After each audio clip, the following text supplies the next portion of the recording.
Hello, everyone. I think it's already 6 p.m. CET. We can officially start. I would like to welcome everyone who's joined us. We've got till now close to 70 participants. Hello, good afternoon, good morning, and good evening to some of you, as I know that a lot of you are joining us from outside of the European continent.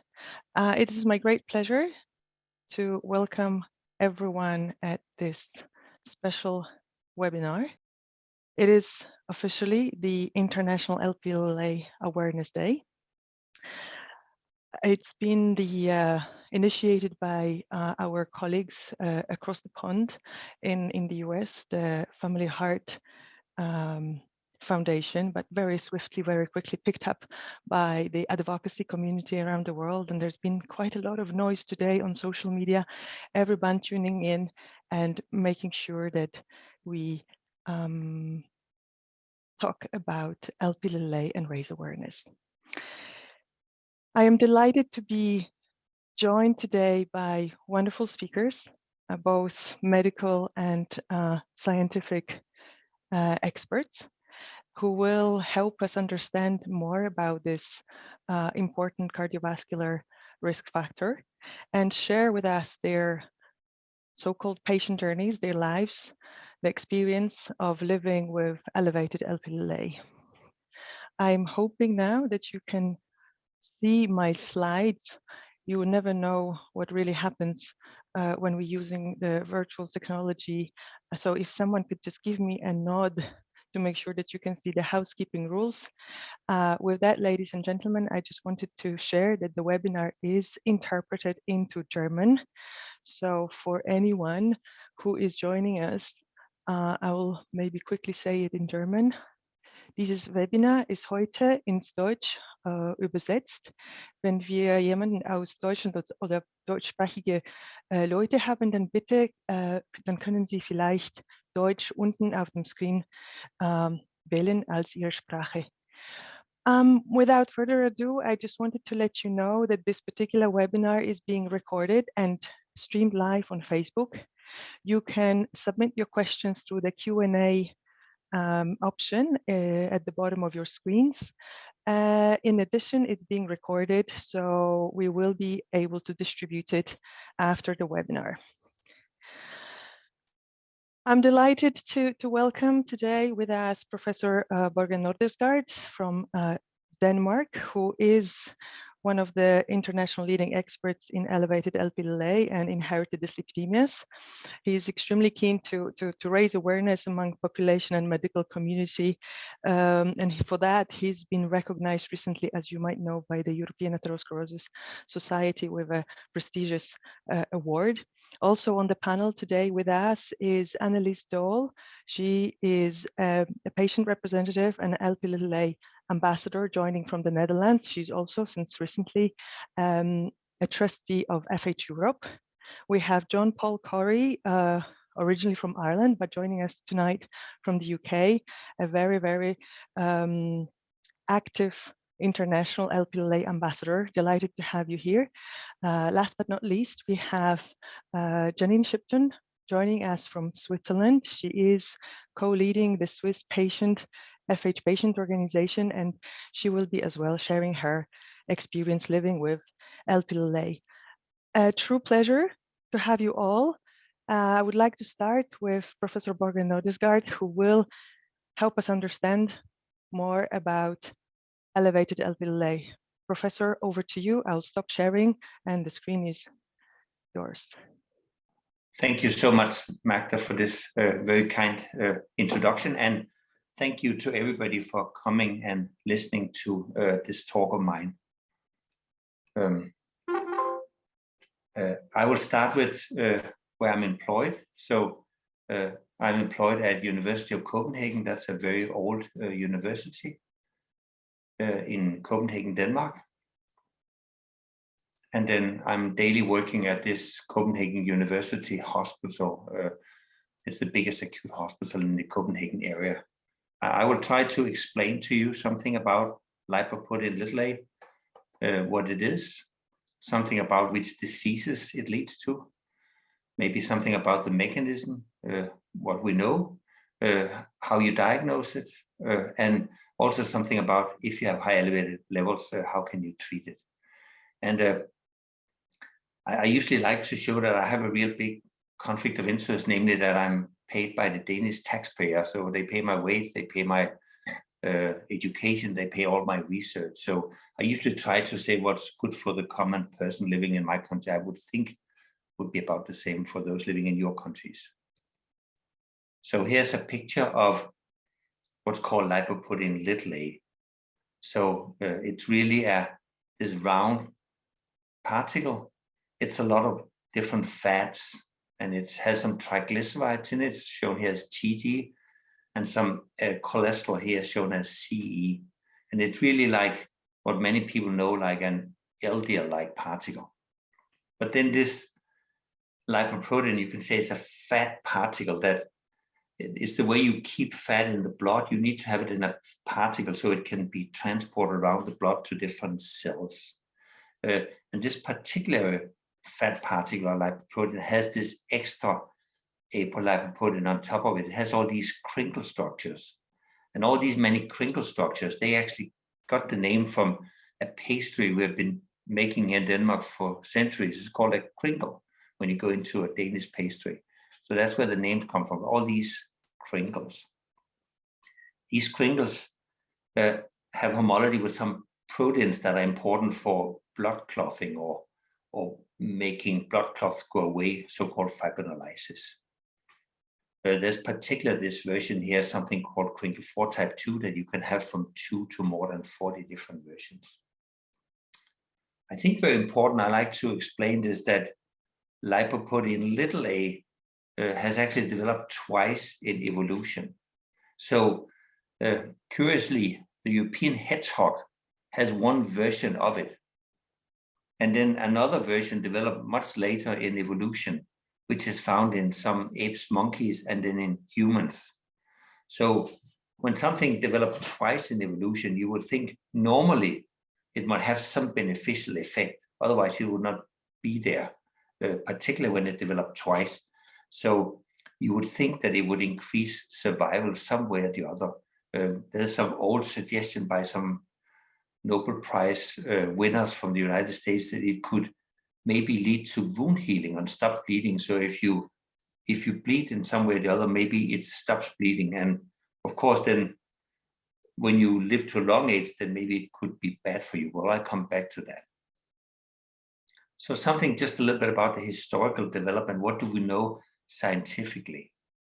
And here I've shown on this graph, I go into some machine where you can see how many scientific publications, and that's what I show here on the y-axis as a function of the year the publications were done. And LP little a was actually discovered in Norway by a scientist called Kåre Berg. And then for many years, there were not so many scientific publications. But then some American scientists, Lorna and Scanu, they found the gene explaining why we have LP little a. It's called the LPA gene. And then you can see the number of publications increased enormously. And then we didn't really get so much more interest in it. It went down a little bit. But then suddenly here, back in 2009, there was a lot of publication that really resurrected the interest. They show very clearly that it's a genetic factor, it's an inherited factor that leads to these diseases. And then lately, you could say here, we have now had this Horizon trial. It's the first trial, very big trial with about 8,000, 9,000 individuals that are given either a drug that reduces LP little a or placebo. And this drug is ongoing. And hopefully in some years' time, we'll finally know whether when you reduce it with such a good drug, will it reduce risk of cardiovascular disease. What I try to show on this slide then is a bit different. It's on the y-axis, how I see it, what's the clinical focus on working with different of these fat particles or lipoproteins in plasma for prevention of cardiovascular disease. And the orange curve here, again, as a function of years, you can see originally there was a lot of interest both in cholesterol, so-called LDL, and in triglycerides, but then the LDL increased. So today, every doctor that looks at lipids will try to treat LDL. There was some phase where people were interested in HDL, but that has gone away now. And what's coming up new here is this lipoprotein little a. There's suddenly clinical interest in looking at patients, diagnosing it, and doing something you can. And then there's also high triglycerides or remnants in plasma. Both of these are increasing in interest for clinicians. Here's something about the distribution in the population. And I show you first some data from Denmark, white people or Europeans, you could say, or doesn't matter if they're Europeans living in Europe or if they live in America or Canada or Australia, but whites and Europeans, they have this distribution very skewed. So here's the concentration in milligram per deciliter. And then all the green ones are down here. That's what we think are quite low Lp(a). And you can see there's a tail toward very high levels. About 20% have levels or concentrations above 50 milligram per deciliter. And it's about the same in men and women. What's very special about Lp(a) compared to some of the other lipid factors is that it's 80 to 90% genetically determined. So it's really a genetic risk factor, you could say, or heritage thing. So one thing to learn from that is that if you yourself or somebody in your family have high concentrations, it's a very good idea to have Lp(a) measured in all the relatives, the ones you are biologically relatives. So that means your children, your brothers and sisters, your mothers and fathers. This here tried to show then in different ethnicities. So if, for example, take the Japanese, then the dot here in the middle, that's what the median, not the average, but the median, the average person, what does that person have in Lp(a)? And you can see down here in concentration, it's down at maybe 10 milligram per deciliter, which is corresponding to about 18 nanomoles per liter. And then the confidence interval, well, here is sort of like shown where's 90% or 75% of the population, they're within these ranges. But what you should notice is that the lowest levels are seen in whites, Chinese, Japanese, and Southeast Asians. And then South Asians and Arabs have higher concentrations, and Hispanics even higher. But the ones that have the very highest levels are the blacks, those that came out of Africa, either live there now or moved to other countries, America or England or wherever they live now. So they have about 4 times as high concentrations as white, for example. Something about the diseases you get, and it's most focused on atherosclerotic cardiovascular disease. So it affects the heart, the brain, and the legs. And here I tried to show a simple cartoon that can illustrate that what we know, if you have high concentration of lipoprotein is shown up here, and we have lots of genetic evidence showing that it's sort of like causally related. It simply gives these diseases. So one here up on the right side, it shows it can give stenosis in arteries, which of course can lead to what's called angina. It can lead to some problems with the brain, or then to claudication. It can give myocardial infarction. It can give what's shown here as an aortic valve stenosis. And then because both of these diseases are very bad for the heart, that could lead to heart failure. And then I show here, when you have heart failure, you have sort of like water in your feet. And here's a doctor that's put in the finger, so you can see that they come in, and that means that there's a lot of water here in the thing. So it's really heart failure. It can also lead to stroke, and then it can lead to early death compared to if you have low concentrations. Something about the mechanism. I should say that we don't know it exactly. So there's different scientific ideas about it. So here I try to illustrate some of them. So this is an artery. Normally you can see blood will go through the artery, and then you have the wall of the arteries. This is all the pulsating arteries. And here's some atherosclerotic plaques. So some people believe that when you have high Lp(a), it could lead to cholesterol deposition, just like LDL. The thing is that Lp(a) usually doesn't carry as much cholesterol as LDL. It's sort of like less for that. So it certainly leads to these stenosis, and this could maybe be through some way of wound healing that you start thrombosis, and then via fibrinolysis inhibition, maybe if you have a plaque rupture here, this could lead the thrombus to be larger, so you finally have a blood clot leading to myocardial infarction or stroke.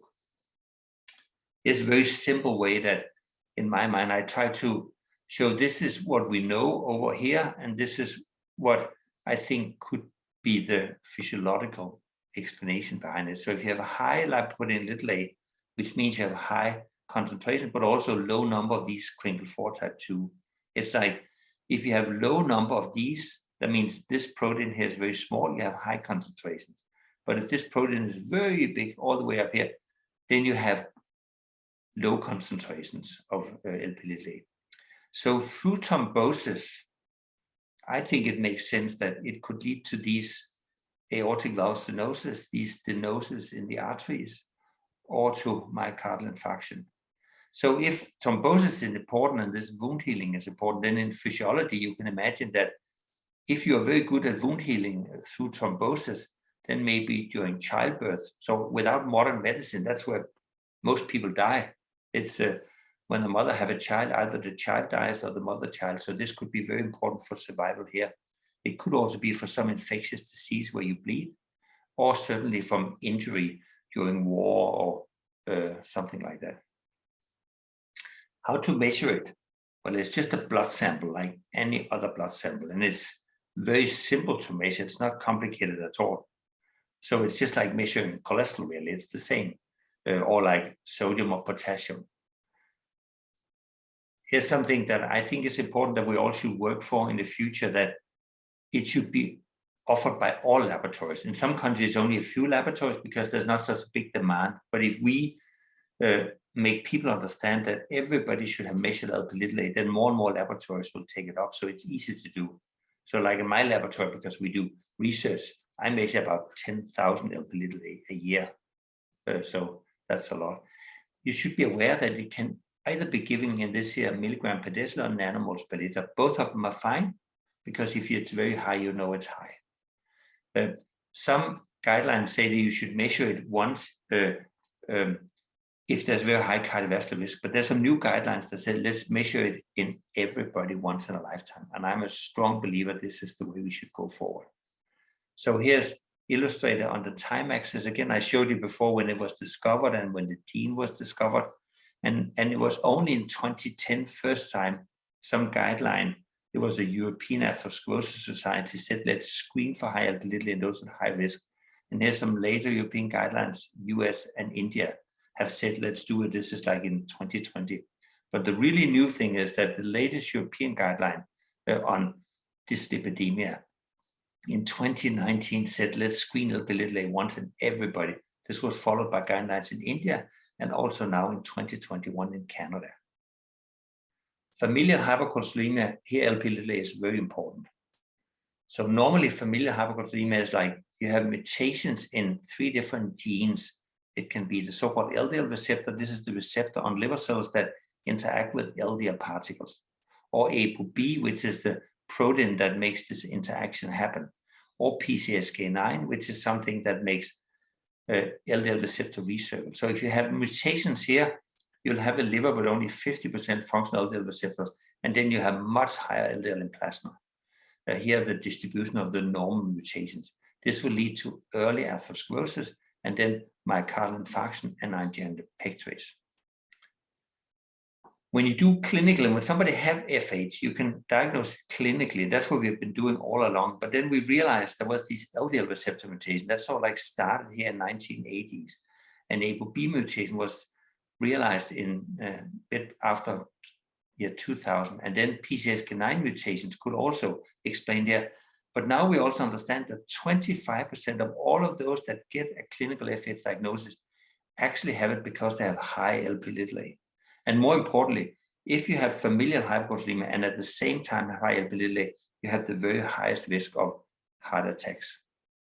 So I'll end up with some treatment. So these are the different medications we have available today. I should say that our lifestyle, there's nothing you can do lifestyle that changes Lp(a). because Lp(a) is 80 to 90% genetically determined. Statins does not reduce Lp(a). Niacin does, but we don't tend to use it so much because of side effects. And then there's this new PCSK9 inhibitors. It can bring it down 25%. Apheresis, used in Germany a lot, for example, can on average bring it down 35%. But there's some new, very promising drugs. There's some antisense ApoA and ApoA siRNA. What these drugs do is they go in on the gene level and make sure that Lp(a) is not produced, and they can reduce it 80 and 90%. And that's what we're waiting for these trials to hopefully show that it'll reduce heart attacks, maybe make people live longer. So this is my last slide. So if you yourself or someone in your family have high Lp(a), what to do? Well, I said lifestyle does not change Lp(a), but lifestyle in general reduces your risk. So if you have high Lp(a), you want to do everything you can for have a healthy lifestyle. That means do not smoke, make sure to exercise, make sure not to be obese, and eat healthy diet. And then there's some medication. The most important is to treat high LDL cholesterol. And what you can do is high intensity statin is the best. Everybody should have high intensity statin if they have high Lp(a). And you can add ezetimibe on top of it. And then some patients, if they're very high risk, could have PCSK9 inhibitors on top of it. And make sure if there's blood pressure elevation, treat hypertension. If there's diabetes, treat diabetes. Thank you so much for your attention. And now back to Magda.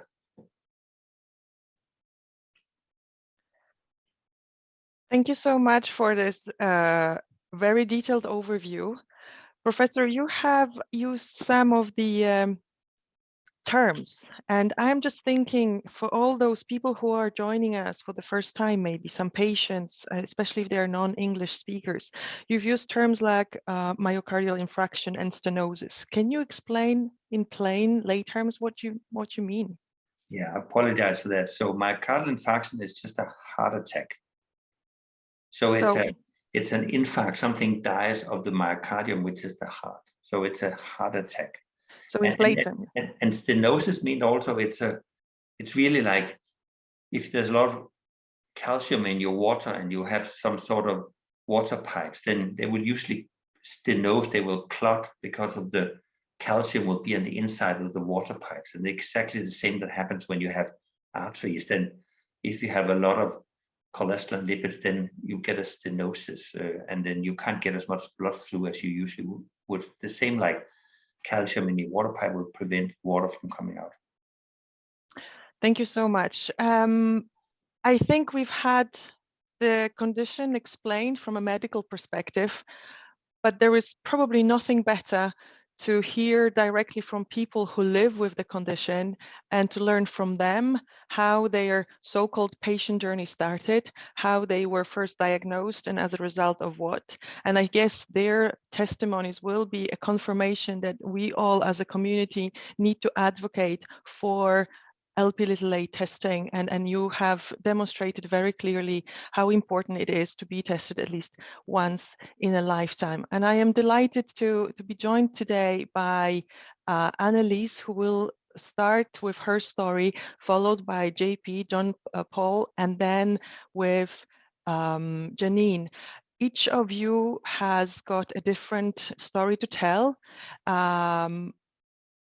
Each of you will help us understand how Lp(a) can present and how it affects your lives as well as the lives of your loved ones. And before I give the floor to you, Annelies, I would just like to invite Professor Norgestad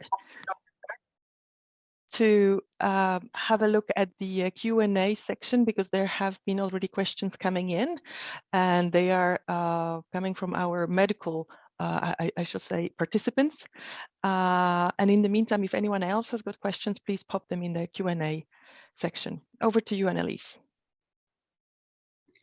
Well, thank you, Marta, for giving us the opportunity to tell our journey regarding the diagnosis with Lp(a) and so creating more awareness for this. Let me first introduce myself. My name is Annelies Dool and I live in the Netherlands. I am a heart patient caused by highly elevated levels of Lp(a). Unfortunately, I was not aware of that for a long time. I was living a perfectly normal, fulfilling life with 3 children, a husband, a nice job, And then suddenly I got a heart attack when I was 49 years old. I, of course, ended up in the hospital, and there I was catheterized and got 2 stents. During all the tests that followed, most of the traditional risk factors seems to be okay. Blood pressure, cholesterol, blood sugar levels were all fine. I am a non-smoker and I didn't have much stress at that time. So it was probably something genetic, the doctors told me. But furthermore, they had no clue whatsoever.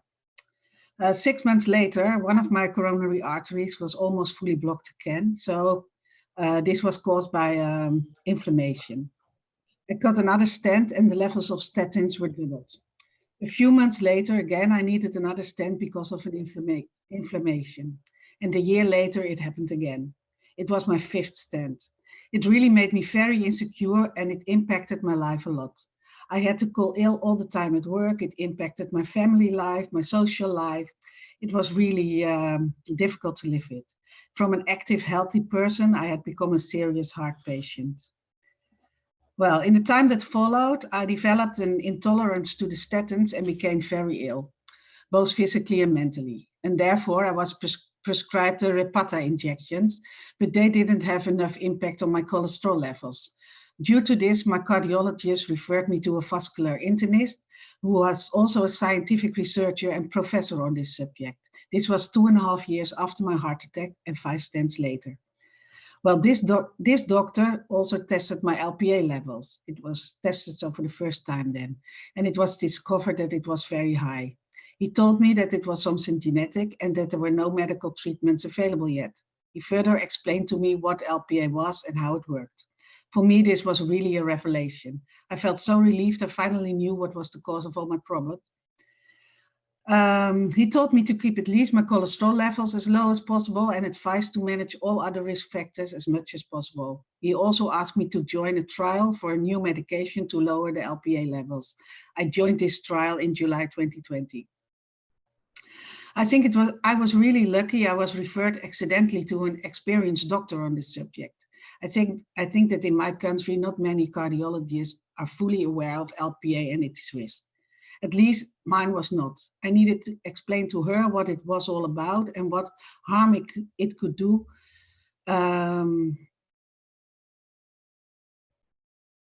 What harm it could do as additional risk factors for cardiovascular diseases. I think that there are so many patients and doctors that they are not knowing at all what causes their heart disease. Although I don't know for sure regarding the family history, as both my parents has passed away before I was diagnosed, my mother had suffered a stroke at a rather young age, so I suspect there is a history. I was very glad I got tested. When you become a heart patient and you suffer a lot of problems with your arteries, it makes you very insecure. I wasn't really sure what to do for the best. Medications, lots of sporting activities, healthy food, exercise every day, and still every few months I was confronted with a new obstruction in one of my arteries. It was really frustrating. I doubted myself and was wondering what I was doing wrong or what went wrong somewhere in my life. By getting diagnosed with LPA, I got peace of mind, even though there is no treatment available as of now. So as a wrap up, I would say that if I was tested for LPA from the start, I would not have encountered that much stress and it would have made my journey of acceptance much easier. Thank you so much, Annelies.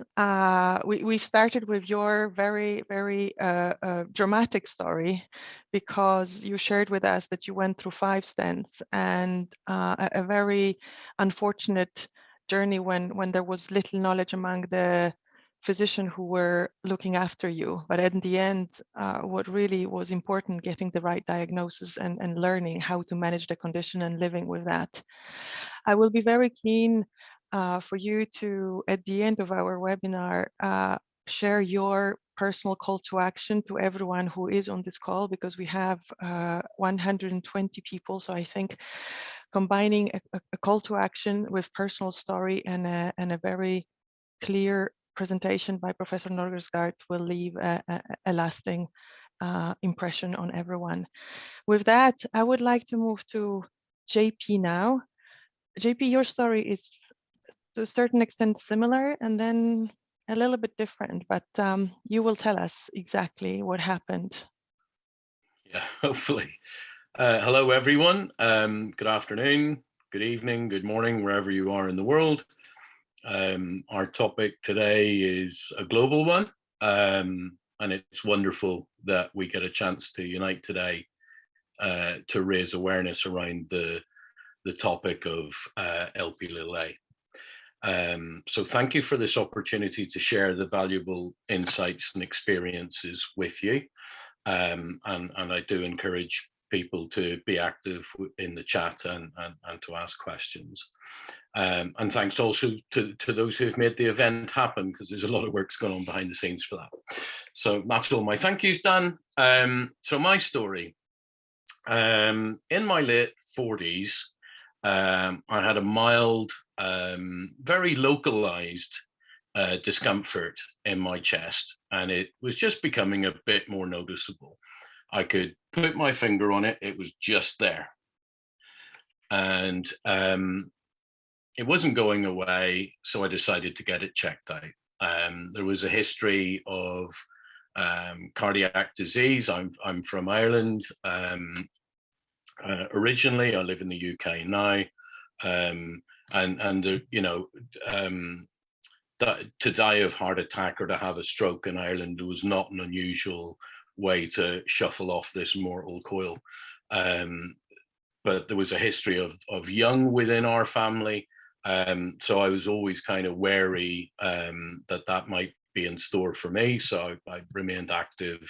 I was physically active, played a lot of cardiovascular, team sport, rugby, cycling, hiking. And actually the discomfort in my chest wasn't exacerbated by exercise at all. I could run, I could sprint, I could climb very steep hills with no, what I then thought as angina. So it was just a strange discomfort. Like I say, there's been a history in the family, and I'd been on high dose statins for many years for preventive purposes, as my father had had a heart attack when he was age 50. He was very healthy, slim, had none of the outwardly, sort of features that you would expect of somebody who would have a heart attack young. And there was a history on both sides of the family, whether it be stroke or heart attacks of some form or other. So it seemed a sensible course of action to get on statins pretty young, which I did. And I didn't have a big issue with high cholesterol, but it was high enough and it didn't seem to be affected by diet. So went on statins. Anyway, the chest pain that I encouraged, and this was around, actually it was just after Christmas in 2016, I went to the GP. Chest pain is always taken seriously. So my GP ran an ECG and checked my vitals.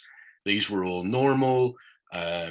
My BPM, given that I was quite stressed out at the time thinking what's going on here, actually was an impressively low 40 beats per minute. I do have quite a low resting heart rate.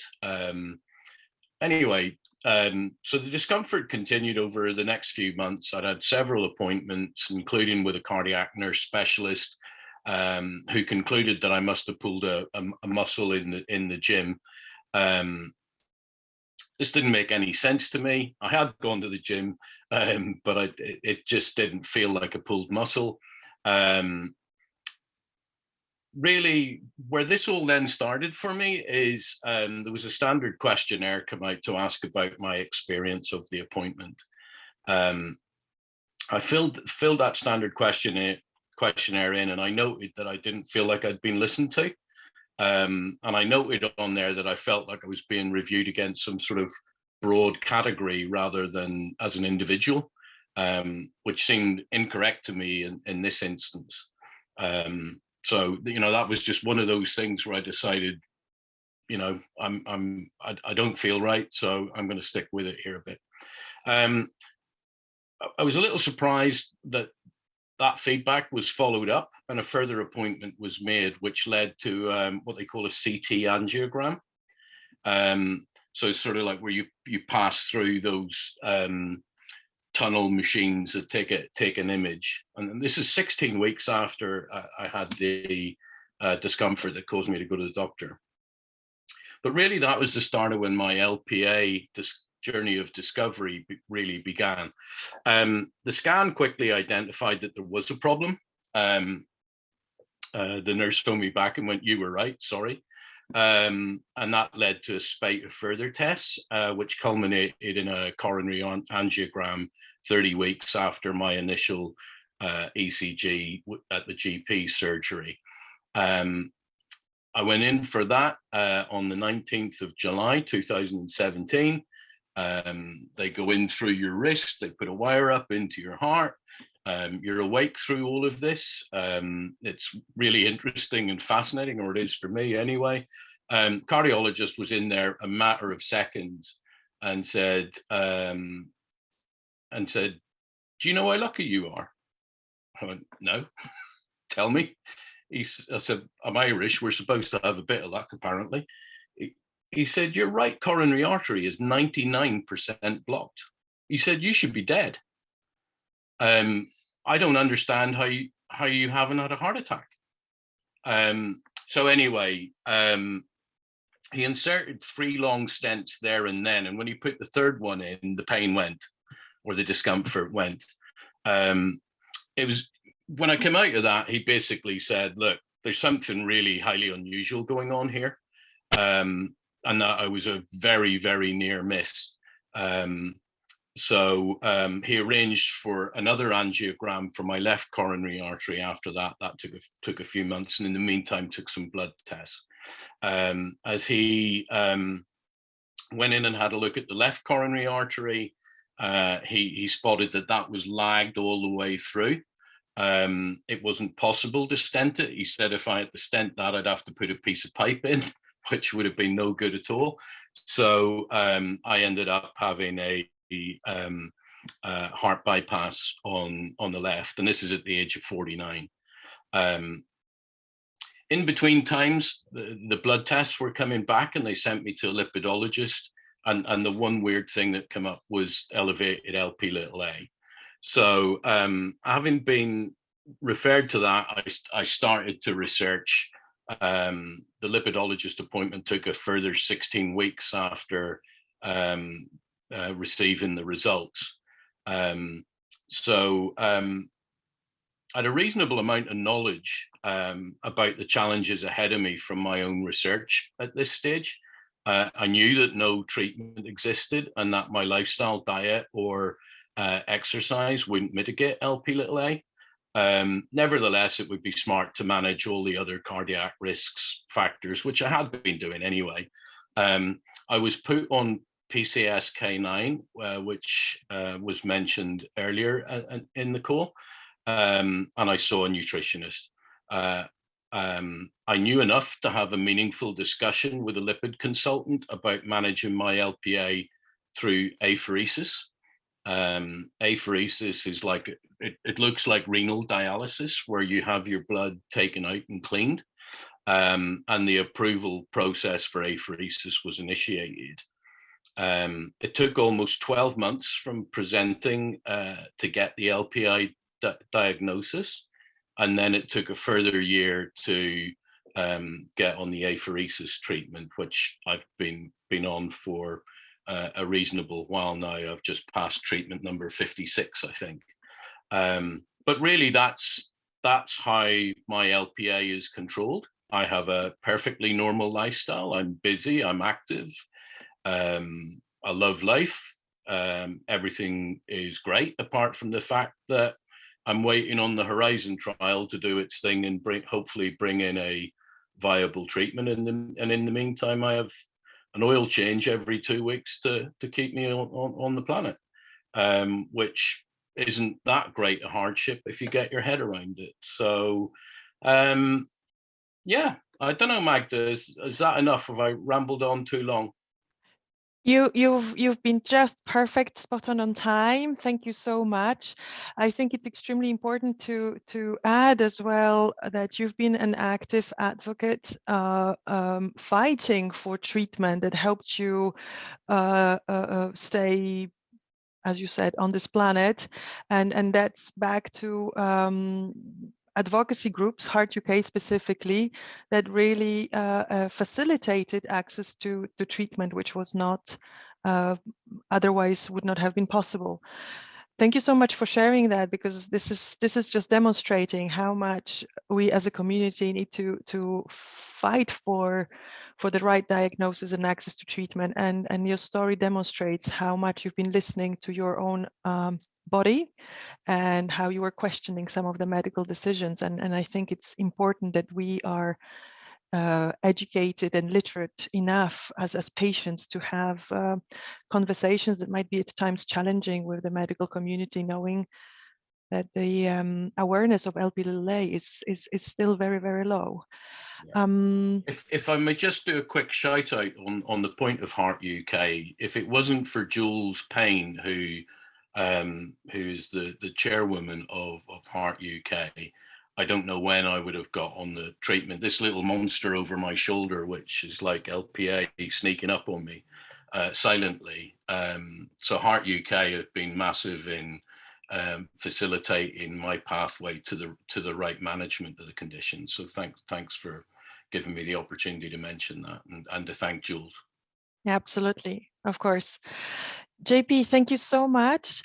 Last but not least, I'm delighted to bring in Janine. Janine has been very engaged behind the scenes for a long time before she felt ready. And I think it is important to mention, if you have a chance to address this aspect, that it took you a lot of time to feel ready to come out and publicly share the story. And I would like to applaud you for that. And thank you. And thank you for everything that you've been doing so far. Janine, over to you. Thank you very much, Magda. Hello, everyone.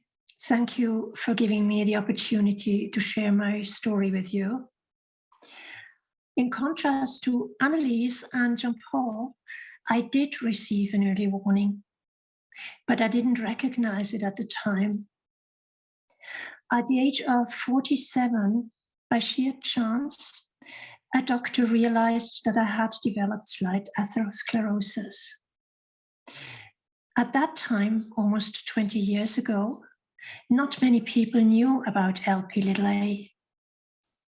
However, listening to Professor Nordesgaard and many of his colleagues, I think my doctor did exactly the right thing. Although my LDL cholesterol level was as such normal, he prescribed a relatively high dosage of so-called statins, i.e. cholesterol-lowering medicine, gave me medication to reduce my highly elevated blood pressure, and told me to continue observing a healthy lifestyle. Well, I did what I was told, but slowly things started to slip. Until that memorable day, 13 years later, when, as I know now, I had a very narrow escape. What had happened? Soon after my diagnosis of being a high-risk patient, although at the time I didn't fully understand the implications, I moved countries, and my new doctors started to question my high dosage of statins, as my cholesterol level seemed to be perfectly normal. And so it was, for those 70% of the population without elevated Lp(a). But what about the rest of us, like me, or Annelies, or Jean-Paul, or maybe you? I can only tell you what happened in my case. Every time I saw a doctor, I was advised to reduce my statin dosage. And as I'm also suffering from other conditions, I had to see many doctors, pneumologists, endocrinologists, even cardiologists, and of course, my family doctor.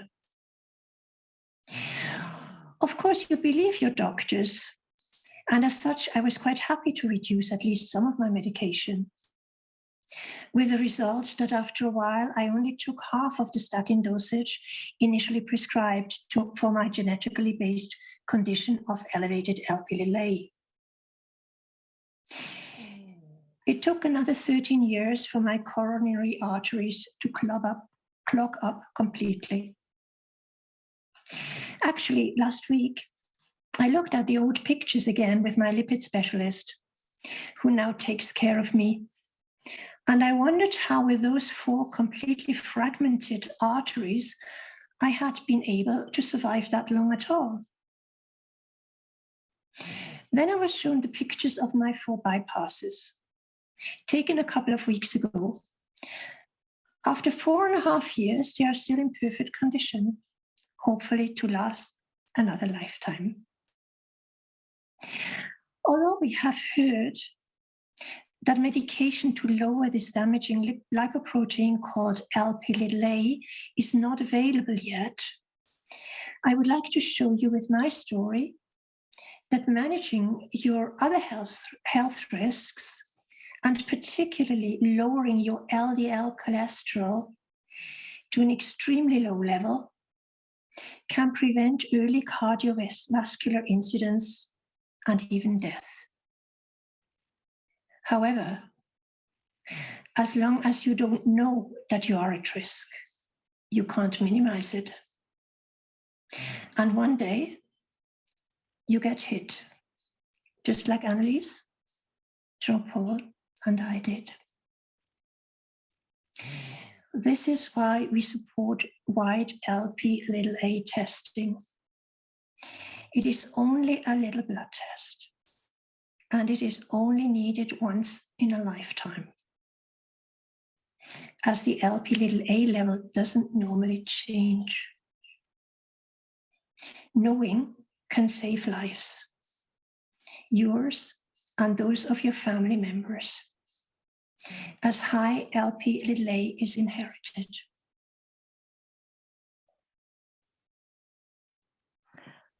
Thank you so much, Janine. Thank you for this very emotional testimony and for a very clear call to action.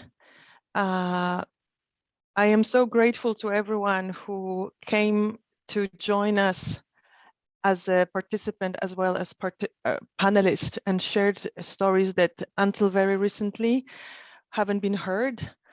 And as a result, we were unable to change the course of the disease and save people's lives. But this is drastically changing. We have an opportunity like today, and it shouldn't just be today. It should be an ongoing awareness raising and advocacy work, education, both among clinicians, patients, as well as policymakers and everyone involved in making sure that we can prevent CVD from occurring by preventative prevention, by preventative testing and educating and equipping ordinary people with the tools. Professor Nordersgaard gave very clear tips on how to live and what to do and what not to do. And I hope that your very powerful stories will help as well among people listening today identify potentially anyone who might have gone through a similar experience but have not been correctly diagnosed yet. So thank you so much. The chat is literally, if I could scale colors, roasting red. There are so many comments, so many thank yous, as well as so many questions. We have on purpose left some time at the end of this webinar. I know that Professor Nordersgaard has been typing ferociously in the Q&A section and answering to all those questions, but there are some that have been populated both in the Q&A and the chat. So I wanted to go back to you, Professor Nordersgaard, and ask you what stands out, what are the most common questions, and what are the areas that need clarification from your side, from what you've seen so far?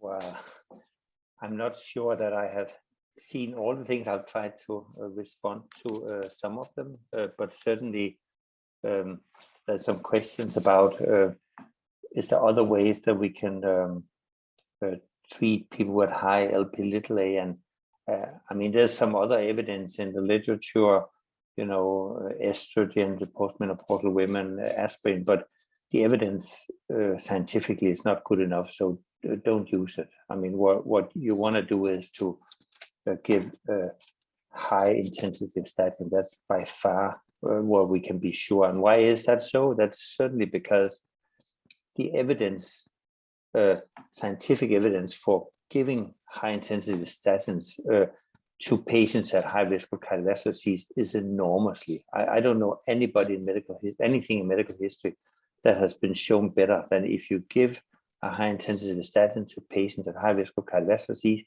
you will reduce the risk of heart attack, strokes, and people will live longer. And this will naturally also translate into the ones with high Lp(a). So that's the best advice we can give. And you can read many other things in the literature. So I think that's one important thing. There's also some other question about children. What about those? And for example, if there's a child with homozygous or heterozygous FH that have high Lp(a), of course, then you will start giving statins very early on. I think the earlier, the better, really. Children, I mean, many adults, and we've heard one, Annalise have already told us about that she couldn't tolerate statins, but unfortunately, there's so much information on the internet about side effects of statins, but and then you as a patient, you start feeling that you have these side effects also, but when we look at the evidence, when it's double blind, you know, people get active statins and some get the placebo, and people don't know which one, then there's very few side effects. The only one that's really very relevant is the one that you can get muscle symptoms, but it's all like universal muscle symptoms. It's all your muscles at one stage, and it's all like you get nervous feeling in all your muscles simultaneously, not just one place, not just in the chest or in the one leg or something. It's all over, and it's not so dangerous, because if it's a real statin thing, you can actually stop taking statins and it all goes away. So many more patients could take statins. I think so. It's when I started as giving patients statins in lipid clinics way back, then we came from some old-fashioned drugs like niacin and something called bile acid binding resins that have lots of side effects. And then after these patients got statins, nobody has side effects anymore. And then maybe 10, 15 years later, everybody started talking about side effects because there was so much in the media about it. So please take your statins. That's the best you could do. Back to you, Magda. Thank you so much, Professor Nordesgaard. As I said, there's been a countless number of questions, both in the chat and in the Q&A. And I think what could be potentially the best solution is to review them after this webinar and answer with the follow-up email when we send as well the recordings of this webinar. So with that, the last 6 minutes I would like to reserve to share with the audience what has been happening in collaboration with patient advocates, with JP, Annalise, Janine, and many other people, as well as yourself, Professor, and other scientific experts. Few new things that we have developed, and then after that, I would like to give back the floor to our panelists with the final call to action. So let me first share the screen. And I will, as usual, need a bit of a nod to make sure that you can see it on the screen.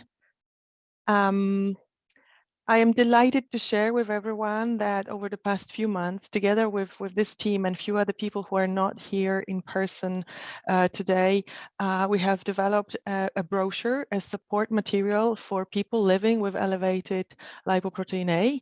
And we are currently working on updating our webpage where there's going to be additional further resources for you to support you. And so having your questions in the chat will help us provide additional information that potentially could have been missed. So everyone who has registered to our webinar today will get a copy of this PDF document, and that will happen as soon as we answer to the questions. Also, FH Europe, together with some international experts, have published 2 weeks ago a paper. It's a policy paper related to Lp(a) testing, and we will be delighted to share it with you in PDF and a link version. Key takeaways are captured in this very simple visual, talking about the barriers to testing and policy solutions. And obviously for anyone here who is involved in advocating for improvements in public health policy would be interested to having a copy of that. So we will be delighted to share it to help you raise awareness, but also push for updates in your policies, especially as the guidelines recommend testing for Lp(a) at least once in life. Before I actually say thank you, I wanted to ask everyone for instantaneous feedback, and I've got a little surprise. I will ask you please to either use a link that I am going to post in the chat right now, which takes you to Mentimeter. And once you click on the link, we will ask you to put in with one word to describe how you found this webinar. I will also on the screen post a QR code, so you can just pull out your phone and take a screenshot, scan the QR code and answer to the question with one word: how would you describe this webinar? And I will ask our wonderful technician to share on the screen in a second the outcomes. With one word, please describe this webinar. And while you do that, I would like to come back to our speakers, panelists, with your final call to action, your summary impression of this webinar. So let me just stop sharing. I'm trying to keep calm while I'm navigating technology here. So let's start from Janine once again. What is your final message to the audience? Yes, my appeal to you consists in fact of two requests. Firstly, ask your doctor or a lipid specialist for a test if you have a suspicion looking at your family history. And also warn your family members. Even if your Lp(a) level is not elevated, your brother, for instance, or your mother could have it, as the chance of passing it on to your children is 50-50. Secondly, once diagnosed, follow your lipid specialist's advice with regard to managing your risks, in particular with regard to extremely low LDL cholesterol. And if needed, educate your doctors regarding this widely spread but still hardly known genetic cardiovascular risk factor. As I said before, knowing can save lives, yours and those of your loved ones. Thank you so much, Janine. Very clear message. JP, over to you. Okay, so listen to your body. Fight to get tested. If I didn't get tested, I wouldn't be here. Awareness raising is crucial within the healthcare practitioner community. We don't present in a traditional way, and when we do, it's too late. So that's it. Thank you so much, JP. Annelies? Well, I think that every vascular patient that does not fall under the criteria of the traditional risk factors should automatically be tested for the LPA levels. Every cardiologist should be aware of this. As a patient, I know from experience that not knowing puts your life upside down. It makes you very insecure. It really helped me mentally to accept it and move on with my life. And for every doctor out there, get your patients tested. Since I am also a patient advocate for the specifics regarding our women heart, be double aware when a female comes into your office. She can suffer from completely different symptoms than your male patients, which look sometimes not that serious, but underneath cause is as serious as with male patients, and of course can be caused by high levels of LPA. Thank you so much, Annelies. And the final word, or final call to action belongs to you, Professor Norgesgaard. Thank you so much. So my call is that everybody should have their Lp(a) measured. That's the only way you know about it. It's a simple blood test. It doesn't cost very much. You could say a practical way of doing it, that if you or someone in your family have had a cholesterol test, they should also demand to have an Lp(a) test, because having a cholesterol test means that you are somewhat suspected of high risk of heart attacks and strokes. So please, everybody, yourself, your family, your friends, tell them have Lp(a) measured with their doctor. Thank you so much, everyone. Your message has been very, very clear. It's a very clear message as well to FH Europe and the network of patient organizations. We work together across Europe to advocate for awareness raising, education, and influencing the policy. So testing for Lp(a) is widely available and practiced. We also obviously hope and look forward to having appropriate and approved treatments to support those who live with the condition. And with that, our community will be now focusing a lot on building an ambassador program, as well as creating dedicated community advisory boards, so we can be far more engaged and in a equal, if not driving seat when it comes to developing new treatments. And with that, I would like to thank everyone who has contributed to this project over the months and made it possible. Have a wonderful evening, and hopefully speak to you soon. You will get the answers to your questions with our email. Thank you so much and have a good evening.